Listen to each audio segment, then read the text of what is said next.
오늘 6월 8일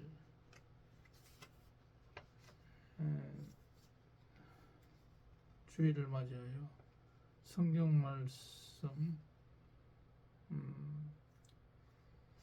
사무엘상 19장을 가지고 19장 18절을 가지고 이 설교 말씀 올리겠습니다. 사무엘상 19장은 사무엘이 나요스에서 청년들을 가르치는 공동체를 운영했습니다. 그래서 거기서 인재들을 배출하고 그 훌륭한 그 예언자들을 배출한 이런 청년 정치학교입니다. 이 다윗도 거기서 그 몸을 피해 가지고 사울이 죽이려고 했을 때 몸을 피해서 그쪽으로 은신을 했던 그곳이 되겠습니다. 그래서 오늘은 라마나요스를 본받자 이런 제목으로 설교 말씀드리겠습니다. 여기 사무엘상 19장 18절에는 읽어보겠습니다. 다윗이 도피하여 라마로 가서 사무엘에게로 나아가서 사울이 거기에 자기에게 행한 일을 다 전하였고 다윗과 사무엘이 나요스로 가서 살았더라. 오늘날 6월 3일 선거에서 패배한 보수파 기독교 세력들 이런 사람들이 나아갈 길이 뭔가 정말 암담하기 짝이 없는 이런 상황에서 이 성경 말씀을 통해서 우리가 다시 한번 전열 정비를 해서 청년 정치학교를 만들자.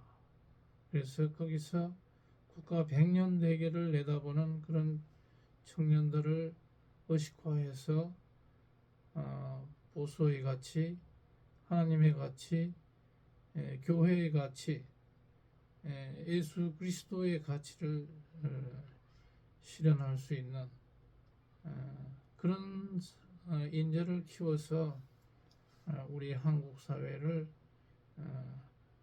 한 단계 더 레벨업 시키고 이 현 상황에서 정말 어지러운 이 한국 사회를 말끔히 청소하고 그 통일 한국을 여는 그런 기반이 되는 청년 정치학교 이런 것들을 만들어서 대비해야 할 것이다. 이런 말씀을 오늘 드리고자 하는 것입니다. 그 윤석열 대통령은 전에 설교에서도 말씀드린 바와 같이 열왕기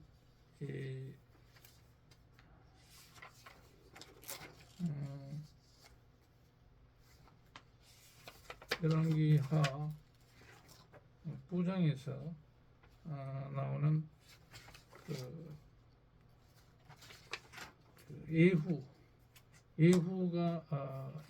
개혁을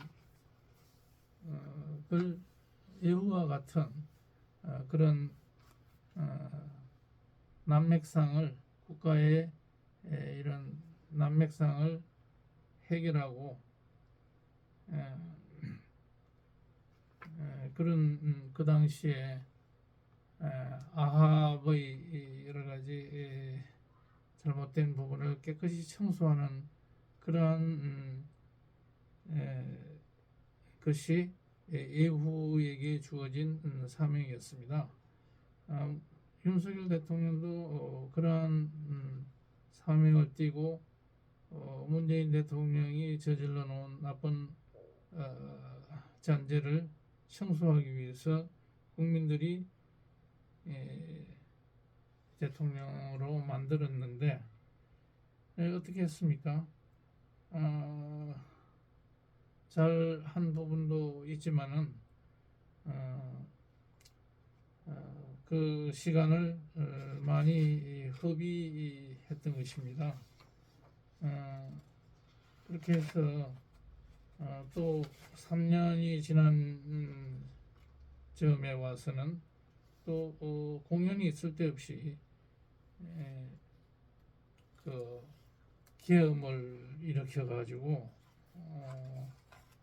이 분란을 자초하고 탄핵을 자초해서 이 예후에게 주어진 이러한 사명을 제대로 감당하지 못하고 권좌에서 내려오게 됐습니다.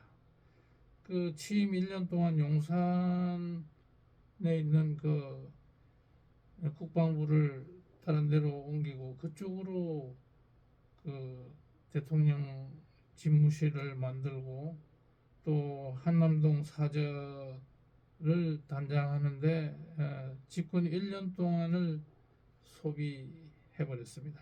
나머지 시간은 어떻게 했습니까? 이준석을 당대표에서 찍어내고 새로운 당대표를 선출한답시고 수많은 이 당대표 후보자들을 다 솎아내고 김기현이라는 사람을 자기 말 잘 듣게 해서 거기에 선출되게 했고 또 그 뒤에 또 총선을 맞이해서는 한동훈이라는 사람을 이 비대위원장으로 앉혀서 김기현으로 가지고는 안 되니까 한동훈을 앉혀서 거기까지는 좋았습니다. 그렇지만 그 총선을 지휘하도록 맡겨놨으면은 그 모든 것을 위임해야 되는데 감나라 배나라 해서 사사건건이 간섭하고 결국은 시장통에 가서 대파를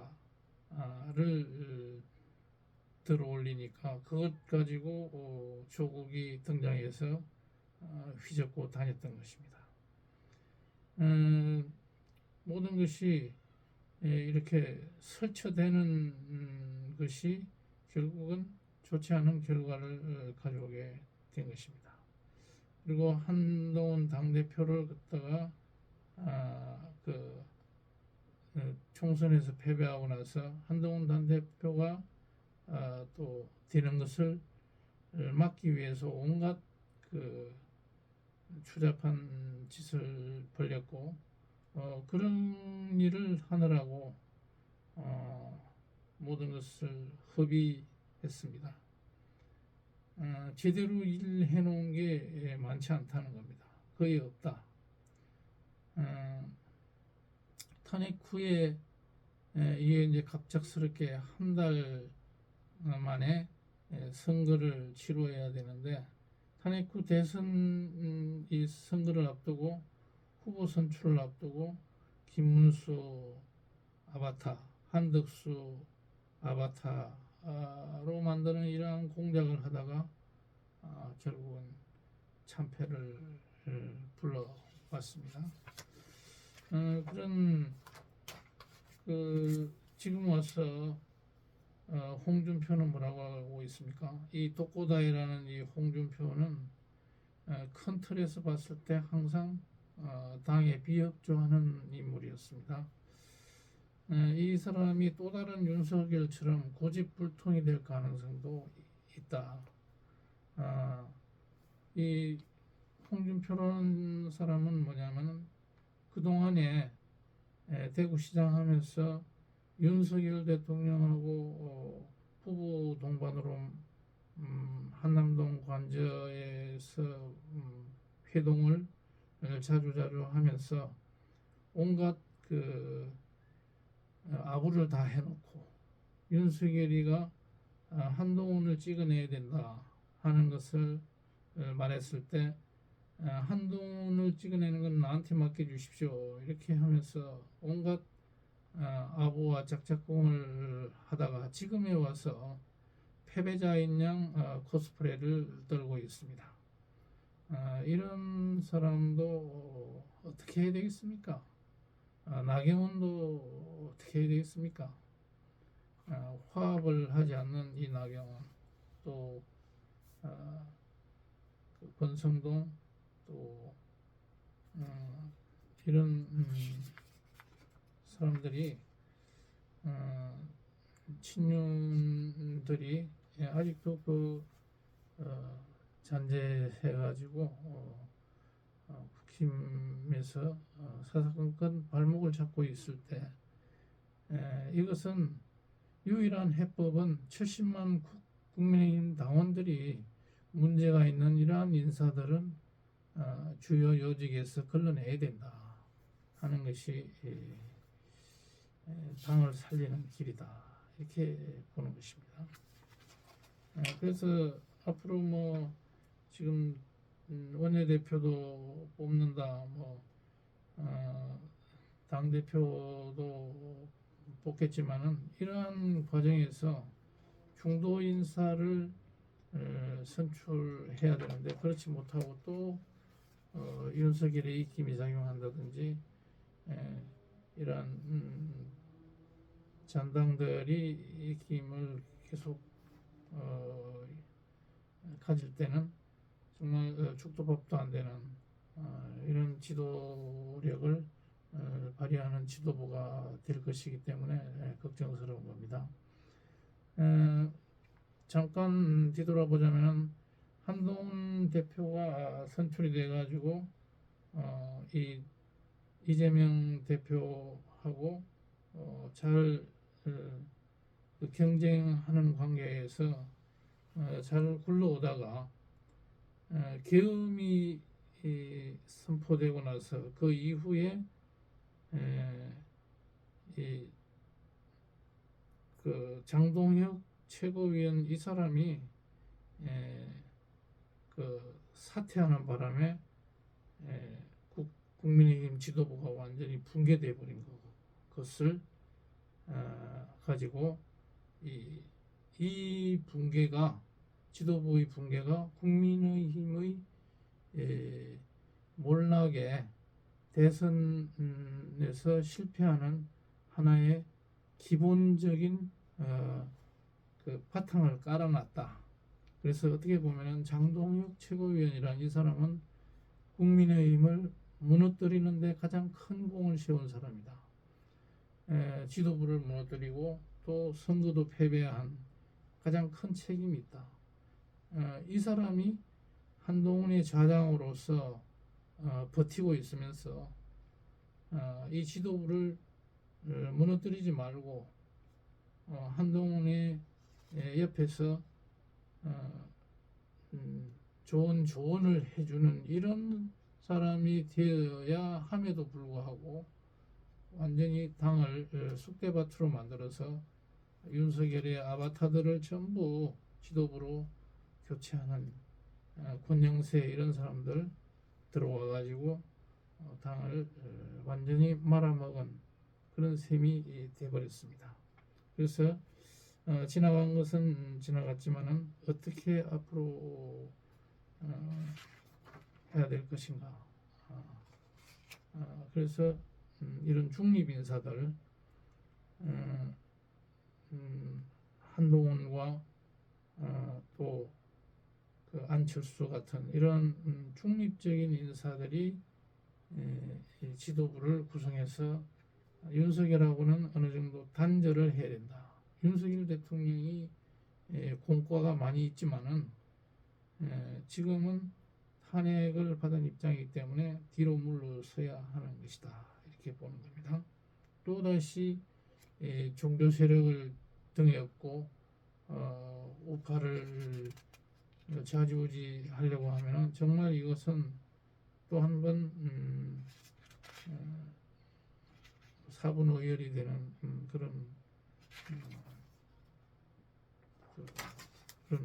목사의 지리멸렬 과정이 다시 보이게 될 것입니다. 그래서 그런 것을 막기 위해서 청년 정치학교 같은 것을 만들고 그거는 김진홍 목사님이 그런 것을 주도하고 있는 것으로 보입니다. 앞으로 뭐 윤석열이라는 썩은 동아줄을 아직도 정광훈, 김진홍 또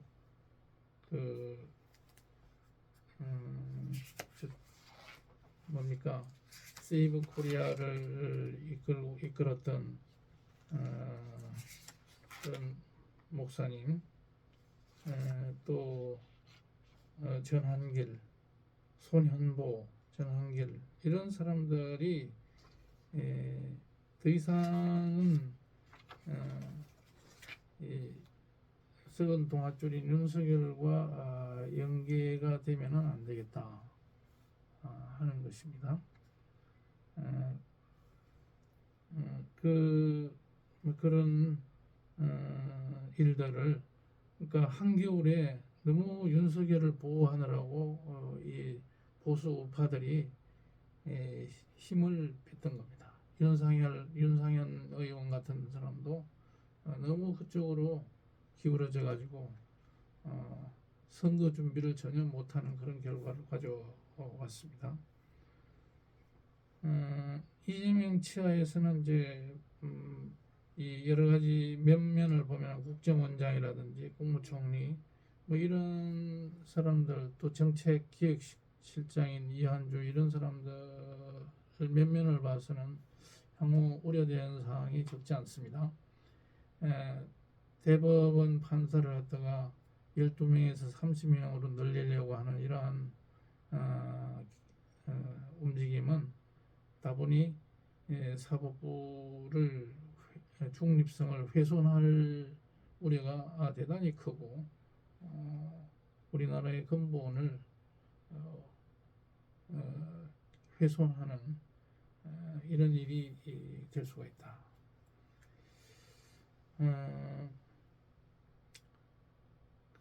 지금은 뭐 보수의 최바닥 수준으로 나락에 떨어졌지만은 달이 차면 또 보수의 보름달은 떠오를 것입니다.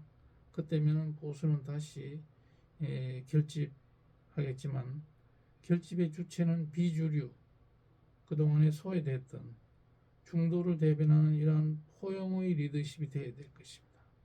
그를 위해서는 청년 정치학교 등의 지도자 학교와 각종 포럼, 세미나, 전국 투어 이런 교회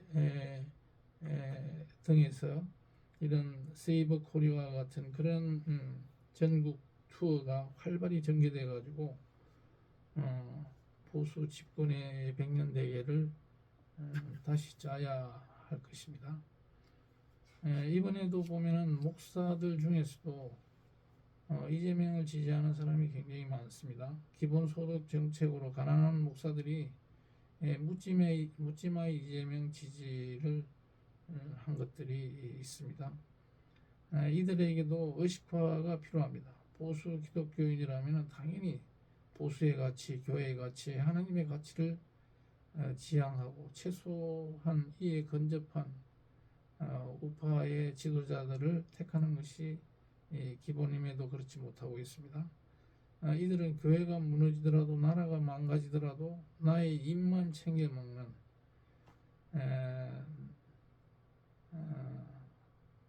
그리고 그 좌파 정권이 몰라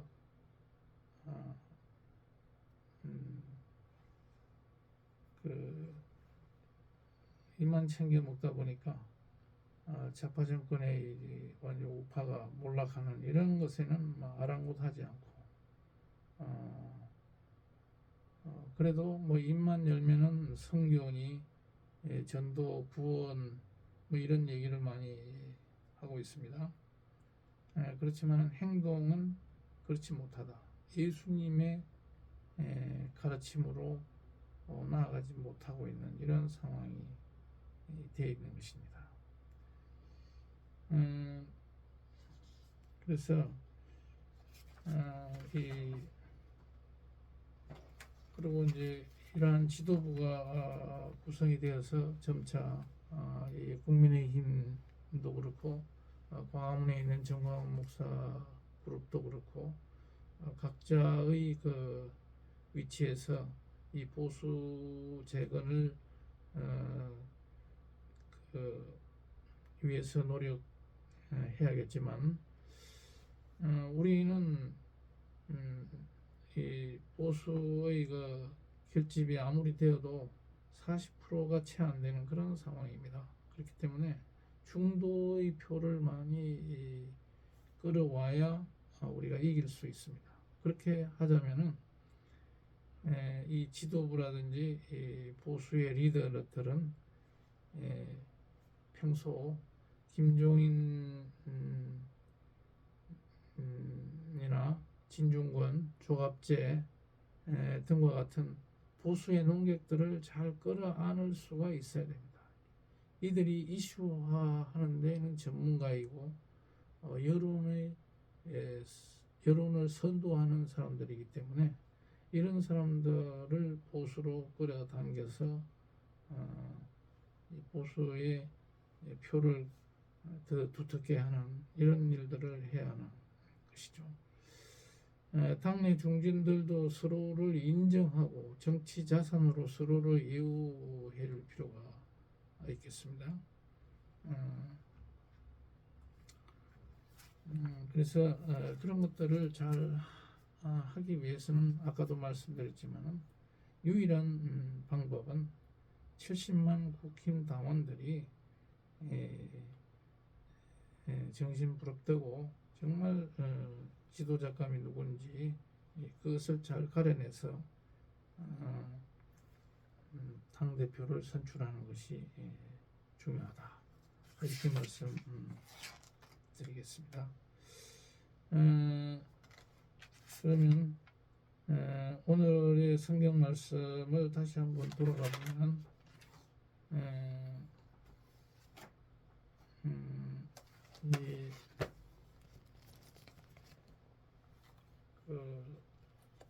사무엘이 그 오랜 동안 그 사사로서 이스라엘의 어떤 지도자로 초대 왕은 되고 싶지 않다 하면서 중요한 역할을 했습니다. 지도자로서 중요한 역할을 하고 은퇴를 하면서 자기 고향 라마로 라마로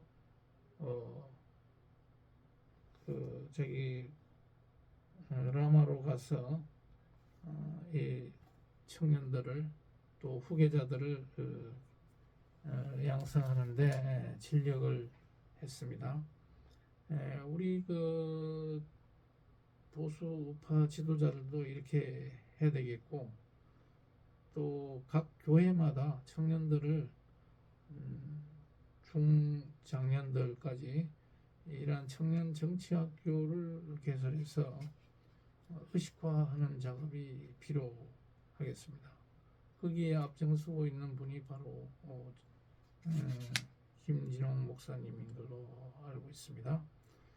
그러한 학교들이 많이 세워져서 이런 의식 있는 청년들을 많이 길러내서 이 성경 말씀에도 기본이 되어 있고 또 이 정치 감각이 뛰어난 이러한 인물들을 배출해서 우리 그 초대 이승만 대통령 때라든지 그 독립운동 당시에 많은 지도자들이 교회에서 배출된 것처럼 지금 이 상황에서도 교회에서 많은 훌륭한 지도자들이 배출되었으면 좋겠다 하는 마음을 가지고 있습니다.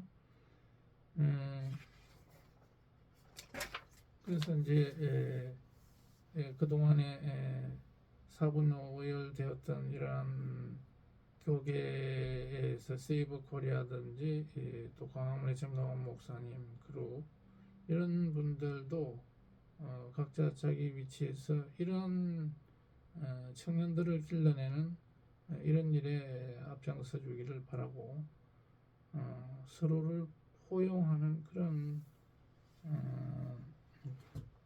일을 해 주셨으면 하는 마음 간절합니다. 오늘 이 사무엘이 이런 라마나요스에서 이러한 청년들을 길러내는 이러한 정신 이것을 본받아 오늘의 한국의 이런 위기 상황을 극복하는 데 이런 교회가 앞장서는 그런 것을 특별히 주문하고 싶습니다. 목사님들, 여러 목사님들 아주 이 부분에 유념해 주시기를 부탁드리고 설교 말씀 여기서 마치겠습니다.